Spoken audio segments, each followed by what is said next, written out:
My man Samuel Dance. Been a while, bro. What's going on, man? I am back in the Work. studio.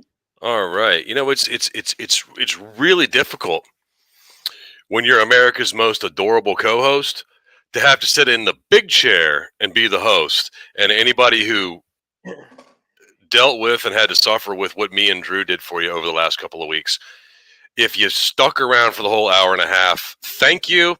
If you didn't, I'm sorry. When Greg is running the show, we're gonna do right about an hour.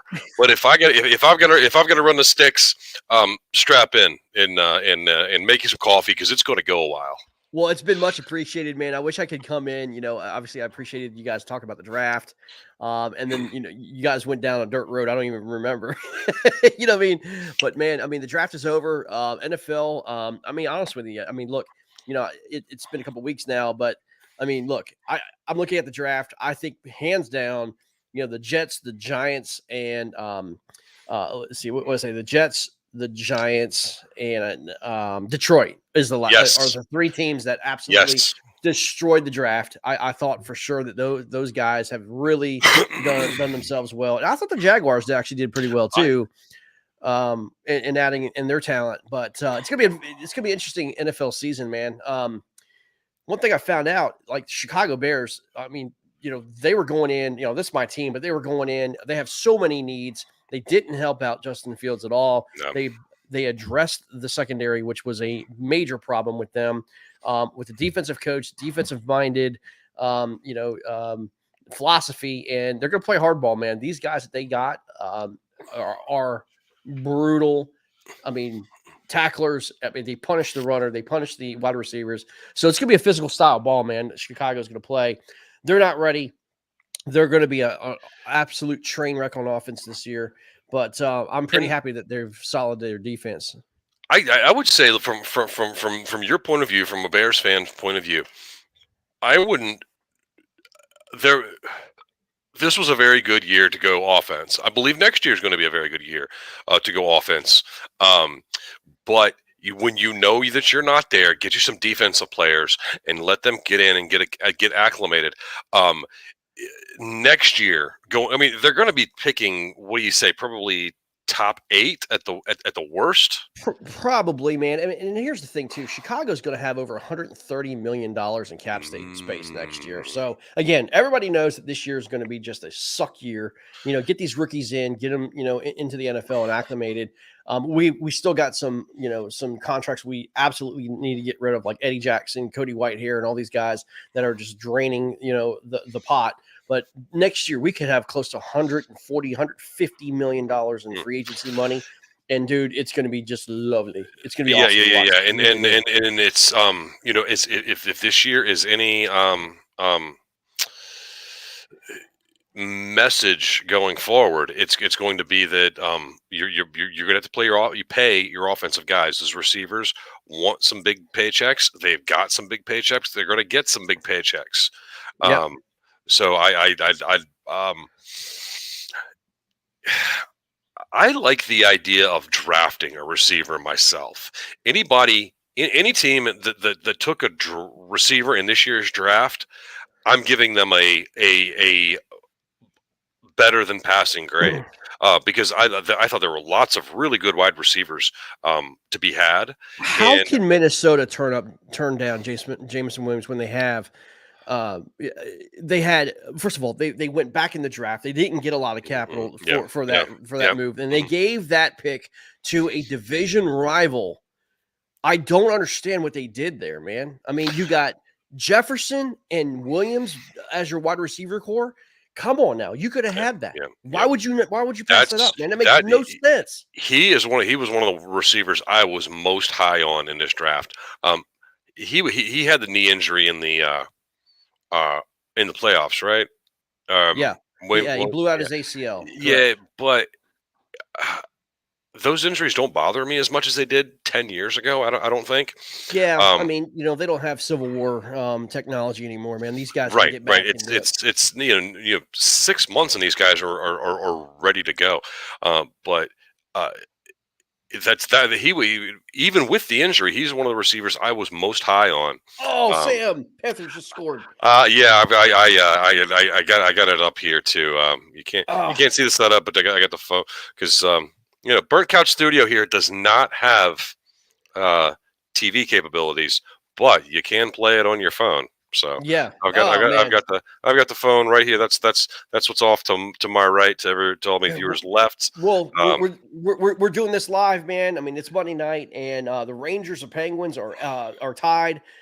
Pittsburgh leads that series 2-1. Our beloved Capitals are tied now with the Panthers in the first period, 1-1, 4:50 to go. And Washington has had 2 games that they have won.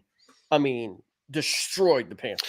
And in game 2, they outplayed them for the first 15 minutes of that game too, and could have had a couple. They had some great chances in that second period or first period of game 2. First period, game 2. Yeah, but it did, and it didn't go their way. There was a fluke goal from Florida, and they just kind of built on that, and I think they got a late like last 2-minute goal kind of thing. Those goals in the last minute, 2 minutes, those really carry on in over into the next period, and it did for Florida in that game too. Washington has definitely had the better play for, I'd say, 75% of this series, if not more than that. Sam, they have really picked up their physical play. I mean, you Yep. see an Ovi going out there and checking the tar out of people, and then that kind of feeds on to the rest of the team, man. I mean, they feed off of Ovi's, excitement and his energy. He is the captain, and he's playing physical hockey right now, man. I love to see it, man. I mean, I know he's in his 30s right now, but dude, he's laying the law on the ice right now. I love it. I saw an article after Saturday's game, sometime there Saturday evening. I forget where it was from, and it was the just the funniest bit of writing I could imagine, and it's something along the lines of all the things in Ovechkin's 17 years in Washington, all the things that have changed, going from an offensive team to a defensive team and back and forth and back and forth. One thing has stayed consistent in Washington. It's the ability for the Capitals on the power play to make everyone forget that Alex Ovechkin is on the ice. He was the only he's sitting in the office for his power play goal there in game 3. He's sitting in the office. He's the only person on that side of the ice. And Bobrovsky said after the game, he didn't know it was a goal because it was in front of him before he knew it was past him. It came flying back out of the net on him like that, and it was a wicked shot. And again, they called it Ovechkin Island. It's like, oh no, Connor Sheary's got the puck over. Everybody go see him. He's over there. Let's go get him. Like, oh shoot, Ovechkin scored. We forgot about him. Hey, later tonight, man, we get the Avs and Predators, man. Avs are leading that series 3-0, man. They're going to put the Predators away, I think, tonight, man. They have got Bobrovsky. I mean, dude, they've got the best goaltending in the league. Of course, an ex-Capital. He winds up just having a season. They were 56-19-7, Sam. The Avalanche look fantastic. They're just unbelievable, man. Ratton for Avs is just going off. I think the Avalanche were one of the best teams this year. Florida, who Washington is playing, won the President's Trophy. By scoring a lot. And we know as Washington fans, high-flying, high-scoring Washington teams, that come playoff time, that all gets a whole lot tighter. And it's actually surprised me that none of these games have been a one-goal game yet. They've been 2 or more. So far, I'm very surprised that these have all been blowout games. Basically, that it hasn't been close. I'm thinking that's going to be tonight. We're gonna see an overtime or a one-goal game here tonight. I can kind of feel it. Out of the West again, man. Flames Stars. Stars lead 2-1. Stars are always in it, man. I mean, they're always a strong team out of the West. I think they're going to give Colorado a run for their money, man. I really do.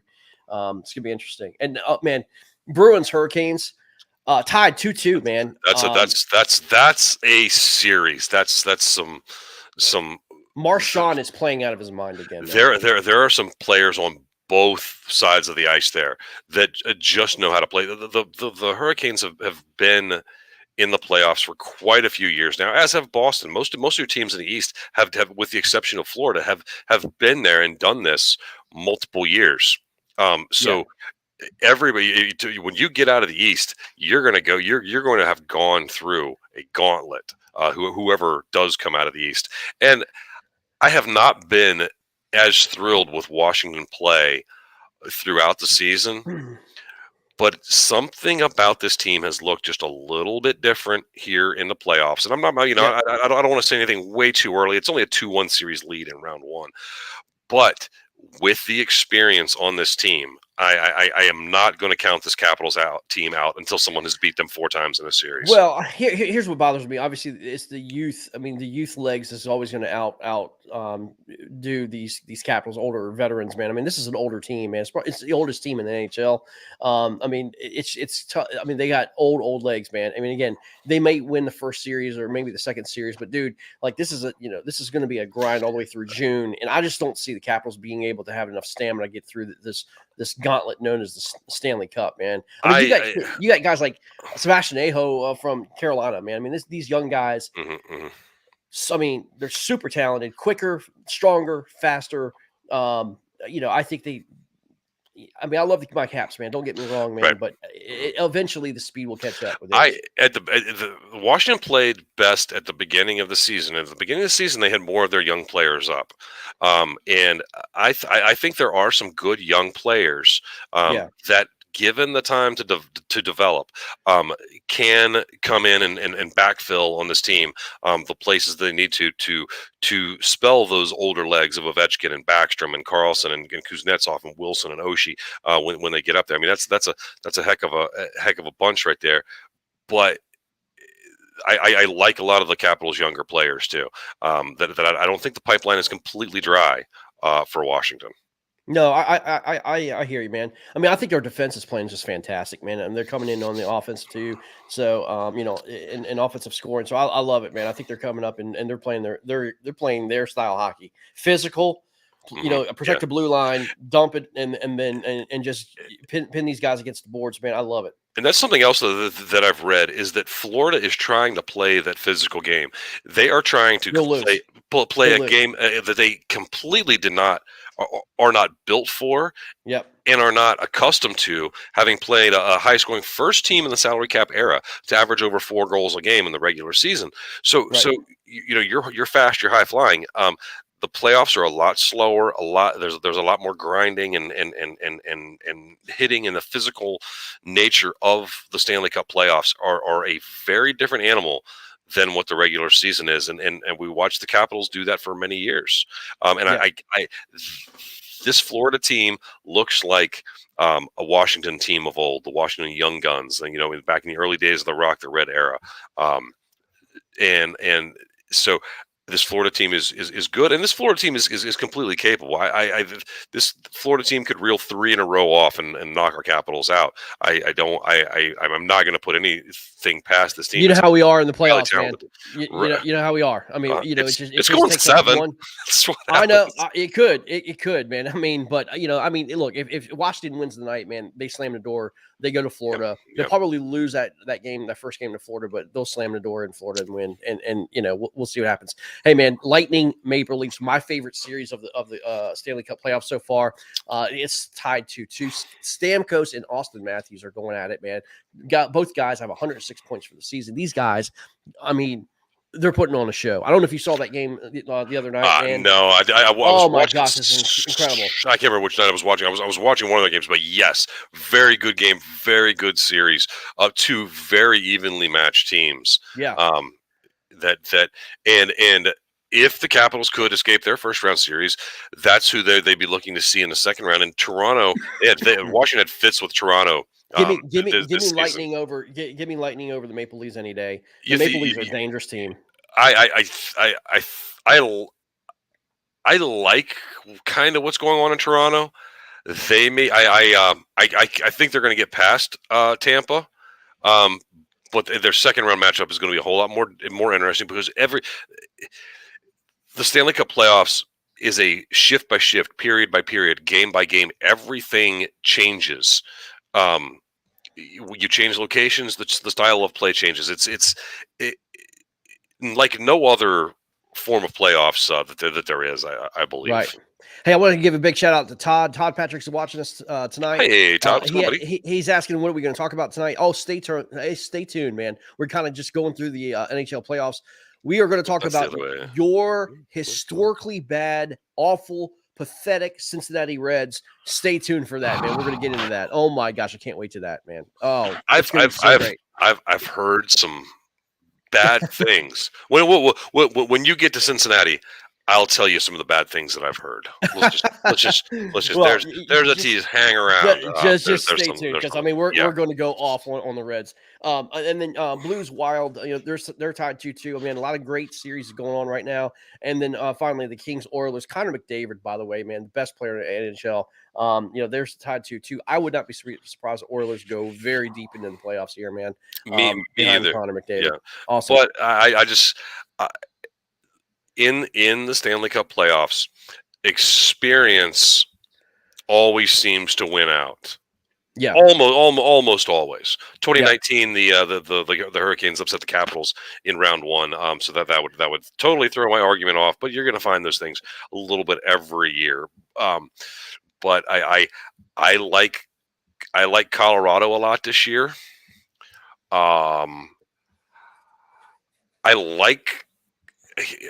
I like the Rangers going into the playoffs, and I thought they were going to have their way with Pittsburgh, but that series is totally the other way around. Yeah, I mean, again, Pittsburgh doing Pittsburgh things in the playoffs, man. I mean, if I was to pick the Stanley Cup this year, I'm probably going to go probably Toronto, Colorado is probably going to wind up being it. I think Toronto is. I mean, these kids on this team is just fantastic. They have really good goaltending now, man. I think it's going to be Toronto and Colorado in the NHL Stanley Cup final. I like that, but then again, I think that whoever comes out of the Boston Carolina series could very well make it to the Stanley Cup final there very easily. Yep. But Randy Newton's with us tonight. Experience always wins in the NHL.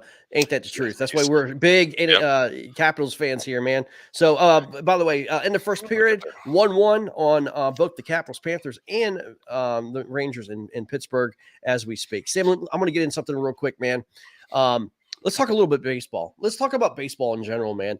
I was listening to Steve Sands.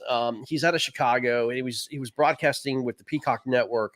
And, he got a chance to get on the field. He was talking to some reporters out there and talking to some well-known baseball writers. And there seems to be now two different baseballs that baseball has. I mean, like, they were upset in 2019 that all the home runs were going out. The pitchers were getting walloped. But now, they're saying that the ball change is definitely deadened. And we're seeing here's what's unbelievable. 2019, the Major League Baseball average was 260. The batters were batting 260. This year, right now, the batters collectively in Major League Baseball is batting 230. And that's, I mean, is that really watchable for a fan? No. Number one, no. But number two, there, I want to say, hitters always seem to be a little bit behind in the spring, but we're nearing 30 games in. So when the weather warms up in a lot of these cities, you see the ball start to move a little bit differently. We have had a very cold spring so far. Yeah. So if we're still looking at some batting averages that are under the 250 mark, here as we get into mid-late June, then I would wonder something about it. I caught the tail end of a conversation, something along the lines with this that it was using this a little bit of analytic stuff, exit velocity and launch angle and something like that. And I can't remember who the player was or the teams, but they said that all the analytics on this hit says it's a home run.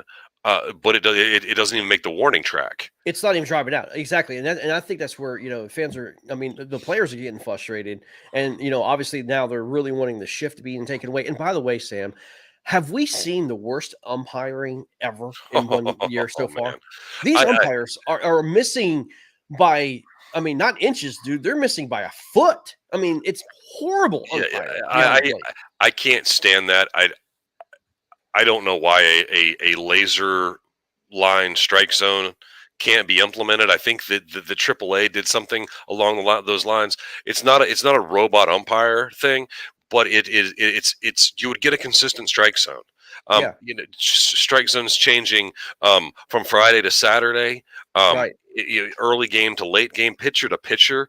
Um, this is it's it's bad, and you want It's the as worst we've I've ever seen. as we've moved into all these replays in football, every scoring play, every turnover has to be reviewed. Coaches' challenges in all the sports. Oh my gosh, watching the NCAA tournament with all the reviews and was it a three and things like this.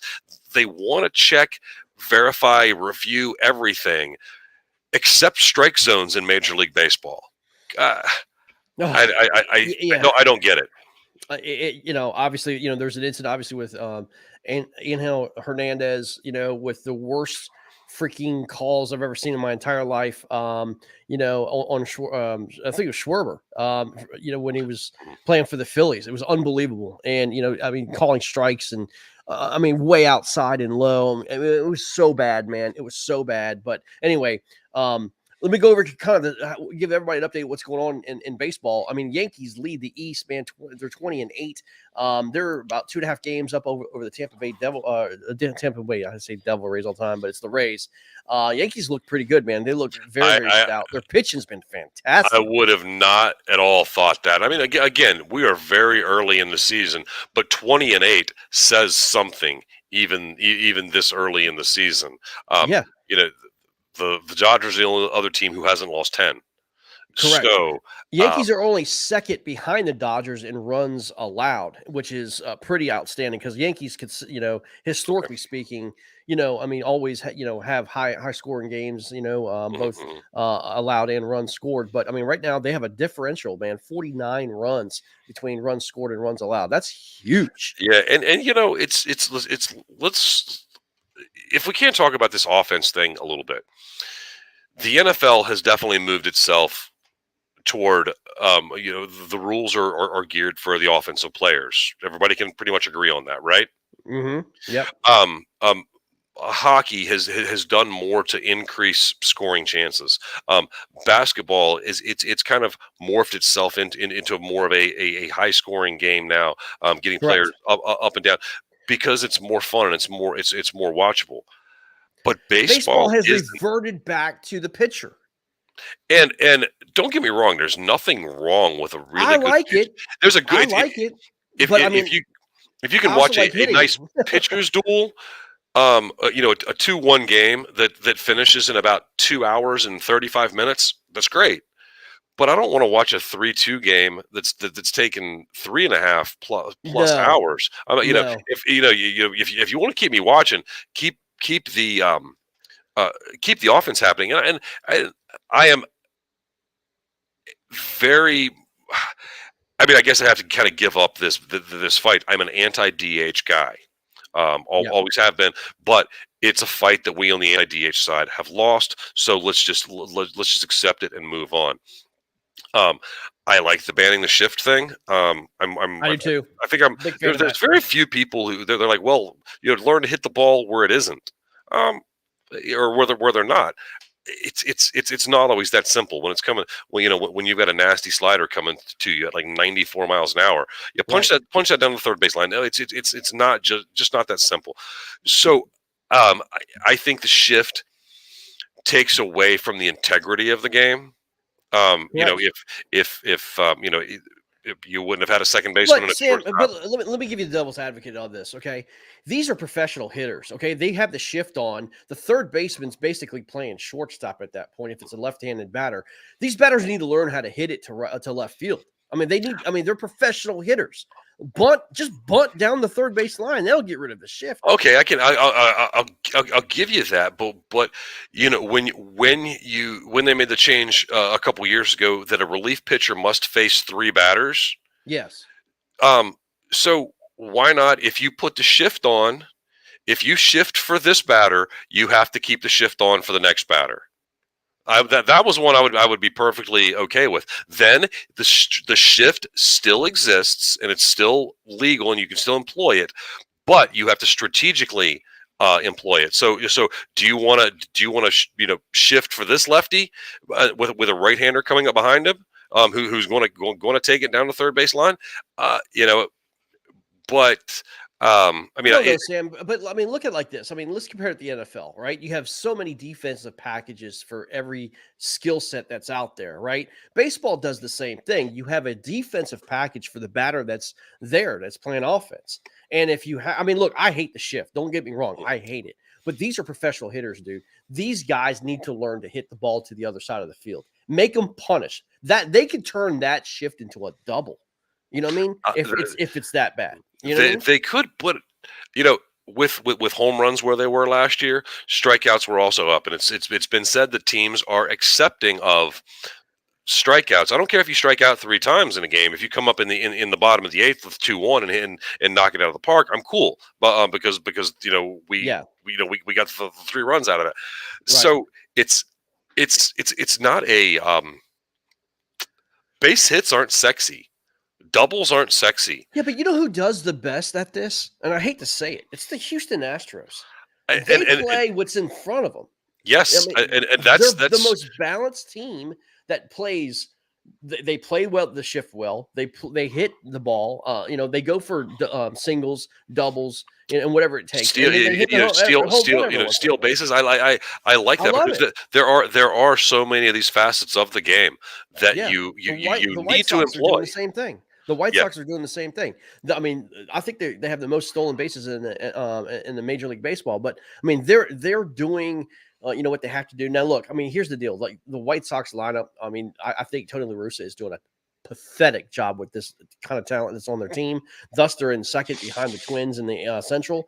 But I think they're going to find their stride. Again, like we talked about, the weather hasn't cooperated yet. Mm-hmm. Warmer weather's coming. They're going to be able to do a lot more things, I think, once things warm up. But man, I'm telling you, it's been a pretty rough month so far for the offensive boys for these clubs, man. It really has, and I think that you could chalk a little bit more of that up to the missed spring training time, the shortened spring, that kind of stuff. Yeah. The hitters need that to work themselves in. Whereas a pitcher, you can throw. You can get yourself a throwing routine all through the off season, and you're ready come opening day. Randy says, "I'm not into baseball.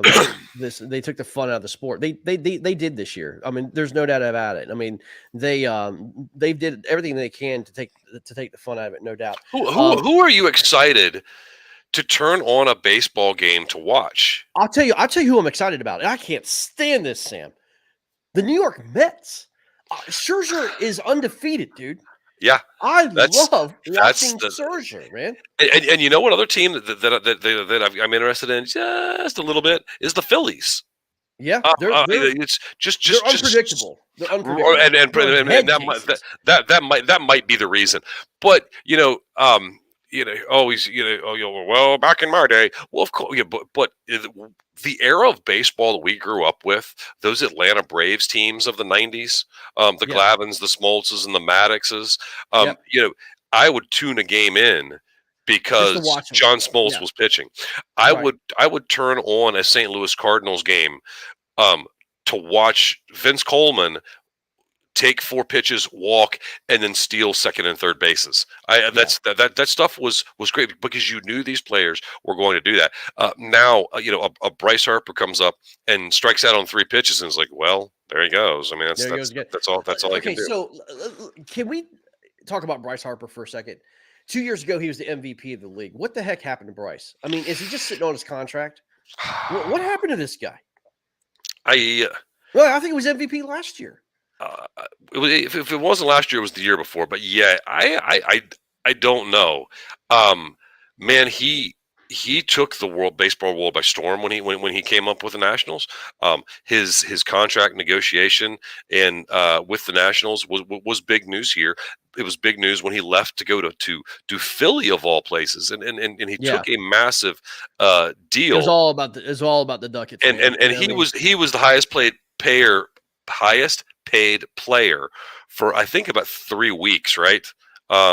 Before someone sign a bigger contract than him, and so that was Manny Machado, wasn't it? No, it wasn't. No, was it? I think it was for San Diego. It was a player for San Diego. Yes, and dang if I can remember who it is. But and there was a talk about this kid when he was here in Washington that he cared more about the highlights and the parties and the clubs and the movie premieres and this kind of the superstardom rather than the playerdom. And I thought that it was going to take him a couple of years, and I thought that MVP was going to settle him down.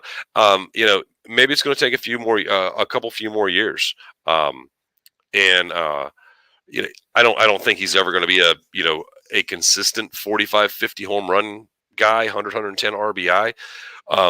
But as he gets in the later years, if he can play, 20, 25 home runs and knock in 80, and as long as he can get out there every day, then that's when he's going to be more of a leader on the team and lead his team to win. He'll never be the leader on the team. You're probably right. That's not his personality, man. You're probably right. Bryce Harper is all about Bryce Harper, man. I mean, he was never the clubhouse guy. I mean, never and never will be. I mean, I'm sorry. He's just not that kind of guy. If you expect Bryce Harper to lead your team in anything, you're insane. He's leading. You know who led the Nationals to? I mean, it wasn't surprising that once the Nationals got rid of Harper, they won the World Series. Yeah, I mean, that's not a surprise. I mean, actually, as looking at his stats, he's leading the Phillies in at bats, runs. He's second in hits. Leads them in doubles, second in home runs, leads them in RBIs. That's true. But this team should be a lot better. I'm looking at this: Schwarber, Harper, Castellanos, JT Realmuto. Come on, this team should be way better than that. They should be up there challenging the Mets for first. What I'm trying to tell you is, again, it's Harper. Yes, he'll lead all these things, but he doesn't have the leadership ability to take the other players with him. That's what I'm trying to tell you. The Phillies will always suck, because of this. I mean, they have been mediocre at best since they've gotten Harper. He was a waste of money. I'm sorry. He could have gone somewhere else and done. I mean, he should have stayed in Washington. But of course, when Scott Boras gets involved, you might as well just throw your team out. Right. If your favorite player on your favorite team is a Scott Boras guy, he's going to be leaving your team for a bigger paycheck. No doubt. Accept it. Yeah. So let's go. I'm gonna go over a couple major league leaders right now. I mean, actually, pretty surprising leaders right now. Batting average leader for all of Major League Baseball, Manny Machado from San Diego. Good on him. 385. Yep. Taylor Ward from the Angels, 364. Eric Hosmer from the Padres at 351. Josh Bell from Washington, 343. Sam. And Xander Bogaerts from Boston, 343 as well. Pitching leaders, 4 wins. These guys all have 4 wins. Joe Musgrave from the Padres, Max Scherzer from the Mets. There you go. Max Fried from Atlanta, Chris Bassett, and Walker Buehler from the Dodgers all have 4 wins. Home runs, Anthony Rizzo from the Yankees, CJ Cron from Colorado, Brian Buxton from Minnesota, Aaron Judge from the Yankees. You have 2 guys with 9 home runs on the Yankees right there, man. Incredible. And I'm not going to go into the ERAs because those are kind of slanted and all that stuff. But RBIs, Jose Ramirez from Cleveland. 30. Wow. 30 RBIs, man. That's pretty. And Pete Alonso from the Mets, man. Again, I'm telling you, the Mets are clicking, dude. Yep. They're gonna be dangerous this year, buddy. They are. They are. Fun. Yep. Yeah. Hey, we have a score update. Penguins now ahead of the Rangers 2-1. Yep. And guess who scored? Don't. It's Yeah, it it was must be Sydney. must be yeah. Yeah, it's Sydney. Yeah. I do want to puke right now, but anyway, Penguins do. Why did you Uh, did you just like get an image of Evgeny Malkin in your mind or something? uh, The world's ugliest of the human being. of them No, I hugging. take that back. I take that back. Evgeny Malkin is the third ugliest human being in the world behind his parents. This God's honest If you truth. don't believe me, Google Yeah, Evgeny Malkin's Google it. parents. Wow. Sam, That's I've got to talk to your childhood favorite team, the Cincinnati Reds. oh man, Sam, man, we're a man, month man, man. into this. Okay, we're a month into this. They are already 13 and a half games out. They're 5-23.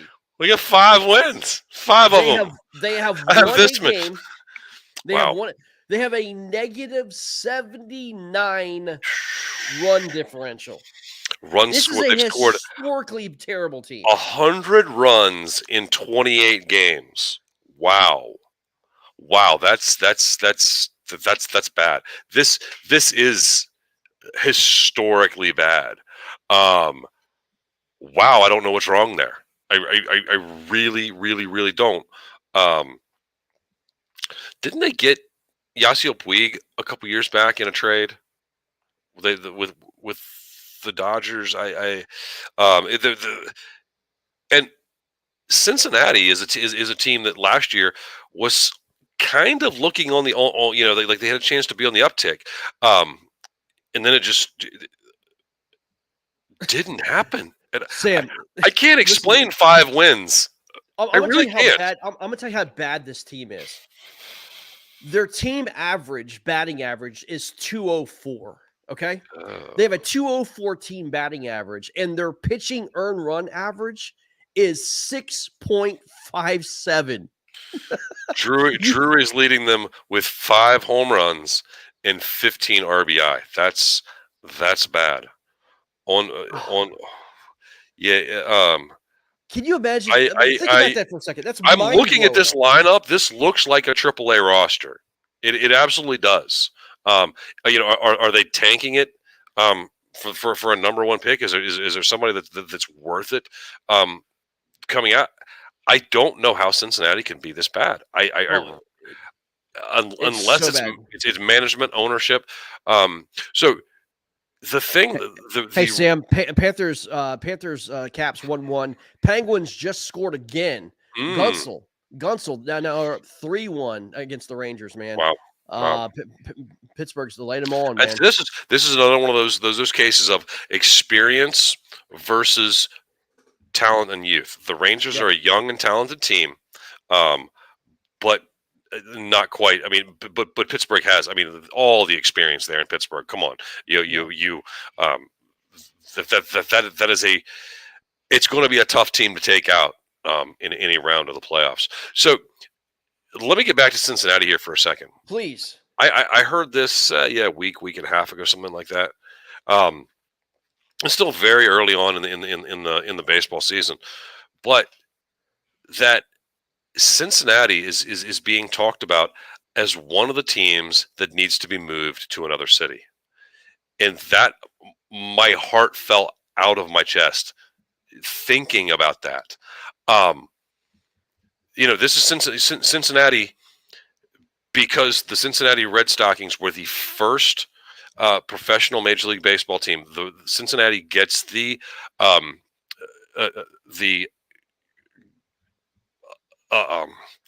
get the ability to always open the season at home. Opening day is always in Cincinnati. So opening day in Cincinnati is a huge deal. It means a lot it meant a lot to the players in the city.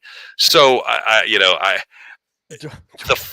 for them to have fallen this far to where you're talking about moving one of the crown jewels of what baseball was. How would you remember the Big Red Machine if they moved the Reds to Nashville? No. Of course, you always have those memories. Sam, I'm gonna tell you right out of the gate, they had a 10-game losing streak. Okay, they won 1 game, and then they had another 9-game losing streak. Well, they're consistent. Dude, Horrible. Anyway, I mean, look, I feel sorry for those Cincinnati fans. I mean, look, you couldn't have two I, more opposite seasons. You had the Bengals go to the Super Bowl and lose yes, the Super Bowl right there, right, one of the last right, plays of the game, right. and then you have the Hmm, Reds hmm. having a Yeah, historically terrible and baseball season. And what are you gonna do this summer, Cincinnati? I mean, I guess you're just gonna have to go to the Bengals training camp all summer because the Reds are done. I mean, well, they're gone. you know, I would defer this to our Cincinnati correspondent Eric Siddiqui, and you know, lifelong Bengals fan, and remember these Bengals teams were not good for a long time.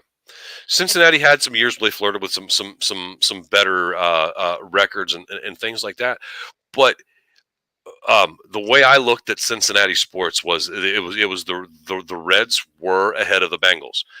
Now, I mean, do 13 people go to Reds games a night? I don't know. If they better be giving tickets away and giving hot dogs away and giving beer away Something. to Yeah, to to, something. to get play fans to show up there.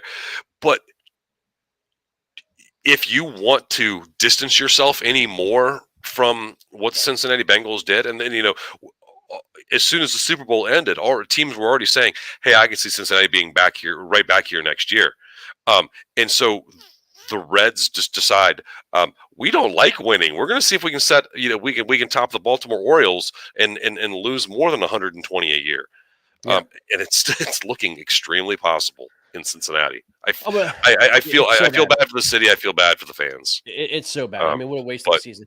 Hey, I want to get in real quick to NBA action, man. For those guys that are NBA fans out there, I mean, I told you I've really enjoyed the season. So far. I mean, I know that's bad to say, but I mean that's the truth. Miami Heat and 76ers tied 2-2.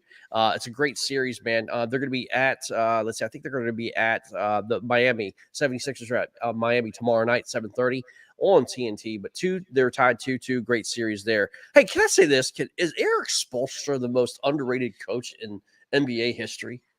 yeah, I mean, is that not very true, Julius? possible. Yeah, yeah. I mean, I he has done a phenomenal job for like a decade. hey, on the coaching thing, real quick. How about Jay Wright leaving Villanova? Shocker.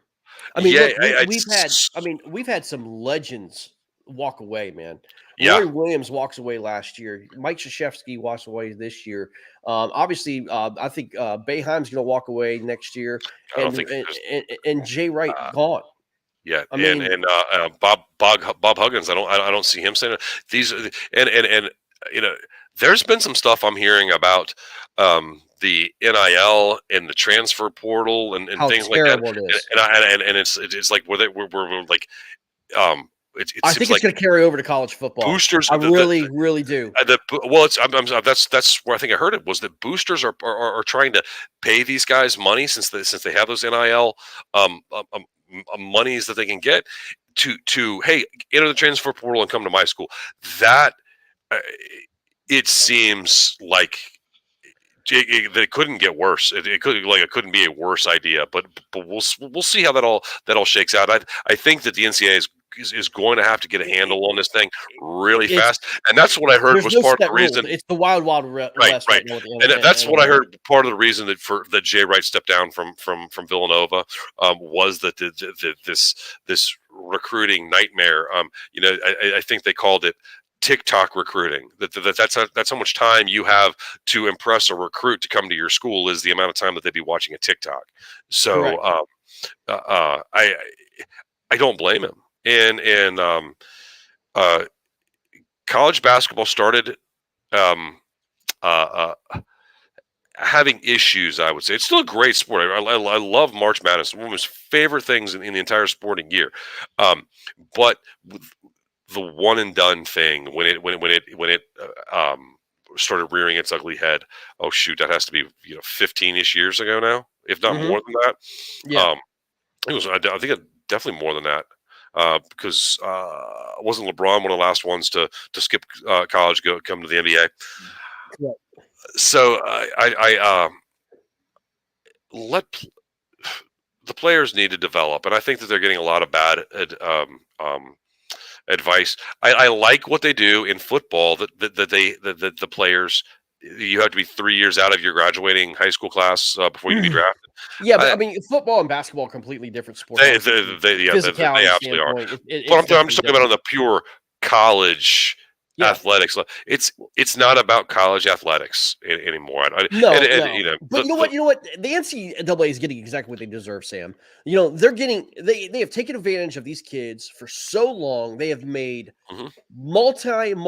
multi-billion dollars on the backs of these kids and their likeness and everything else. And you know, I believe in capitalism. NCAA is really the one of the only institutions doesn't allow you to be able to profit off your own likeness or image. Now, I do have a problem with kids who do sign contracts for scholarships that's worth, you know, 200, 300,000, $400,000 to get and pay their way through school. But these kids are mixing up the two. These kids are wanting and expecting schools to pay them because of NIL. NIL is outside marketing deals. Okay, it's the schools are not paying you. But Yeah. here's your problem, Sam. I'll tell you. I just heard of a kid with Jim Laranaga's group down in Miami.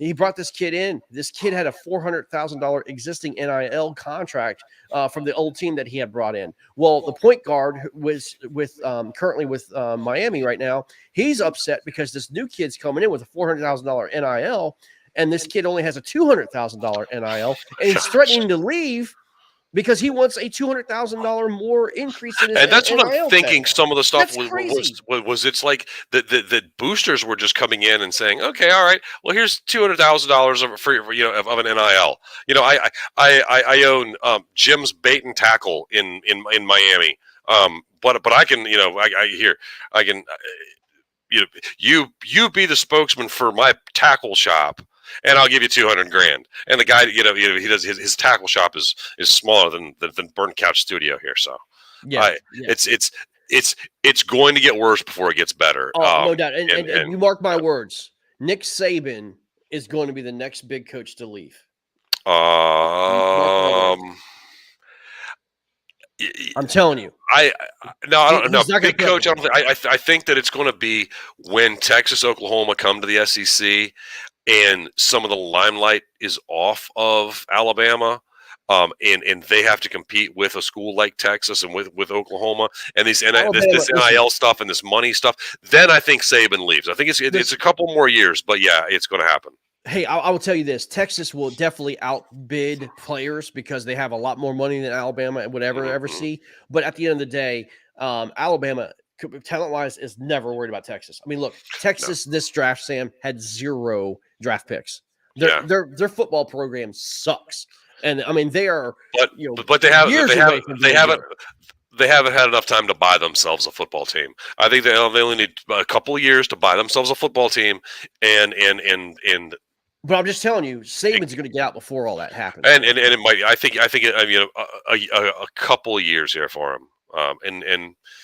Yeah, it's really going to be bad what happens to college athletics. It is just over the next couple of years. Hey, I mean, I want to go over a couple more things for the NBA real quick. Bucks lead the Boston Celtics. Actually, right now is a great game going on right between the two, man. But Bucks lead Celtics 2-1 right now, man. Giannis doing Giannis things. Jason Tatum is absolutely playing his tail off. I mean, it's Jason Tatum versus Giannis right now, man, and it's been a fantastic series. But again, Bucks lead 2-1. Suns tied with the Dallas Mavericks 2-2. It's a lot. These series have I think Dallas has clawed themselves back from down 0-2 to now tying at 2-2.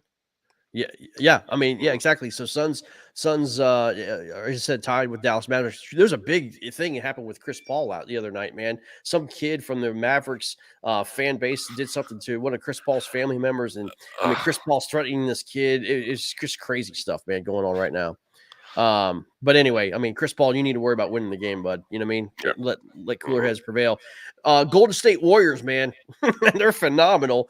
They lead the Memphis Grizzlies 2-1. But man, Ja Morant is absolutely destroying the NBA right now. Ja Morant is so fun to watch, and I mean, I'll tell you, dude, you're starting to see this passing of the torch, right? You remember Hmm. when Steph Curry came in and he was young, Yeah, he was yeah, talented, yeah, it changed the game. But now you're starting to see John Morant and all these other Jason Tatum and all these other NBA players coming in, man, and they're starting to have their kind of it's a mix of good shooting, but yet they're driving the hole and they're taking these hard hits and these hard fouls, man. I mean, John Morant reminds me of he's in the wrong decade, man. He yeah. should be playing in the 90s. That's how Okay. strong this kid All right. has been playing, man. It's been awesome.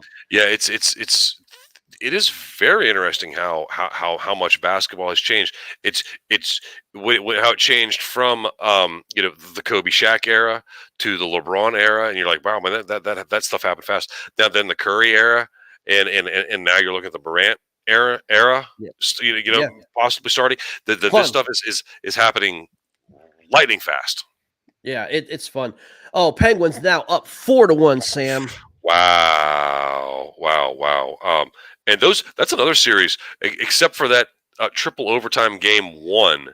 It hasn't been close. Yep. The Rangers Penguins series. Wow. Kuznetsov gets 2 minutes for slashing. Power play for Panthers is getting ready to happen, guys. So, yeah, I mean, they're in the middle of the second Yeah, period. yeah.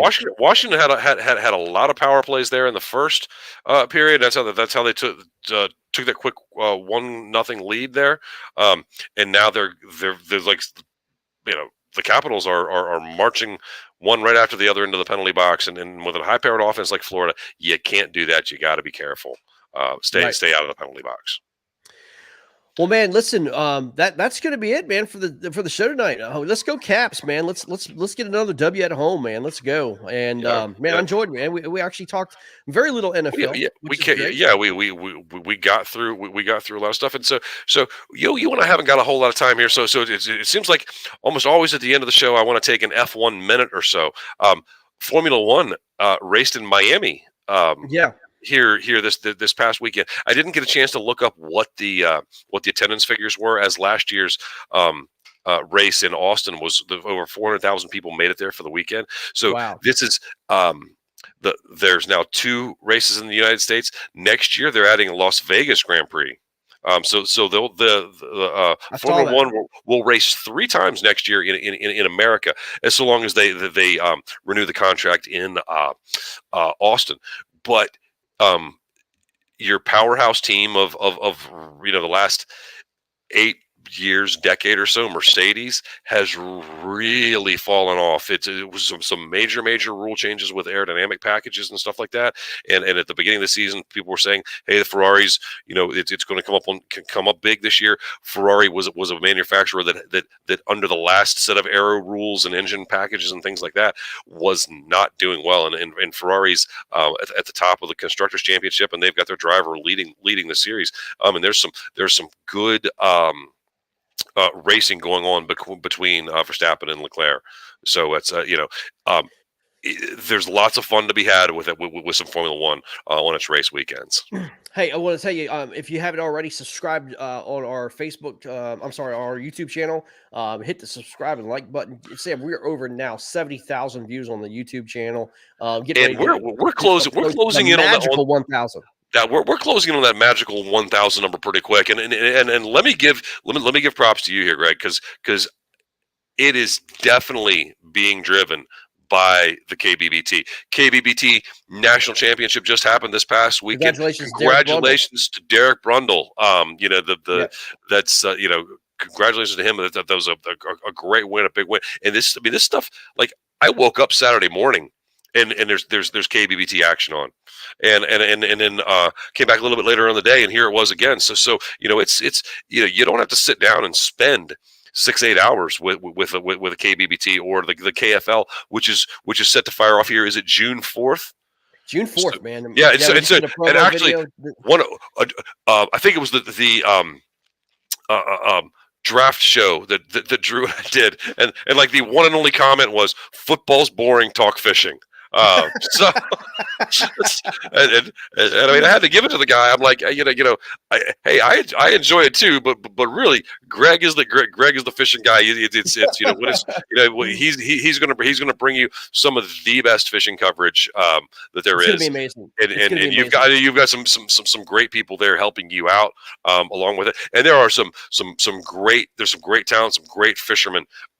With the KBBT and the KFL. KFL season last year was a ton of fun. Year 2, it's going to be a blast again. So yeah, and so the things that are happening here, you're going to see it come bigger, faster, harder, stronger. Motion sports is going to be coming out the ears. Hey, download the Motion Sports app. Get all your coverage there. We're reposting some blogs and all that good stuff. Kind of, you'll be able to see all the news and all that great stuff. You can be able to watch this live. Go download the KFL app too. It just came out this week or last week. Oh. It's going to be amazing. It's going to be so cool. You can get team gear. You can look at your teams. You can look at stats. You can play KFL fantasy and watch live coverage as we go through the year. Man, it's going to be fantastic, y'all. All right, right here as we get off, Greg. I'm gonna. All right. You're my buddy, lifelong pal. Yep. You fish for the Washington Warhawks. Yes. Team right here in my backyard. Yep. So I'm trying to find me a team. Who is it that I'm going to? Should I be looking at? Who do I want to root for? I like the. I like Tennessee. You've got to be Tennessee Shriners. Yeah, but you've got to go Washington Warhawks, man. That's where I find myself. It's like I go and look at all this big beautiful buffet of KFL teams. It's I can pick any one of them because the sport is in its infancy. You don't have to pick the team in your backyard. If you want to root for the Carolina Lunkers, go right ahead. If you live in Texas, that's just fine. So I'm looking at all of that, and I'm like, I can root for whoever I want to, but it just seems like my heart always keeps drawing me back to my hometown and my buddy's team, the Washington Warhawks. So I'm going to go on record right now. I'm a Warhawks guy. This year, buddy. So, all right, go Warhawks. I'm glad you've seen the light, man. It's gonna be great. It's gonna be so fun. I shopped myself. I will totally admit to that to you that I shopped myself out there for all these other teams. But the heart wants what the heart wants, right, bud? Yep. All right. Hey, as we get off, let me give you a score update. Caps 1-1 and Panthers. I'm sorry. Rangers Penguins now 4-2. Rangers just scored. Oh, so okay. right. I mean, there you go, man. It's gonna be fun, guys. Thanks for joining us, man. That's right at an hour on the show, man. Come back. I told you when Greg's running the show, he's gonna get it done in an hour. If this was me and Drew, you'd have at least 20 more minutes, I swear. Guys, have a great night. Bye, everybody.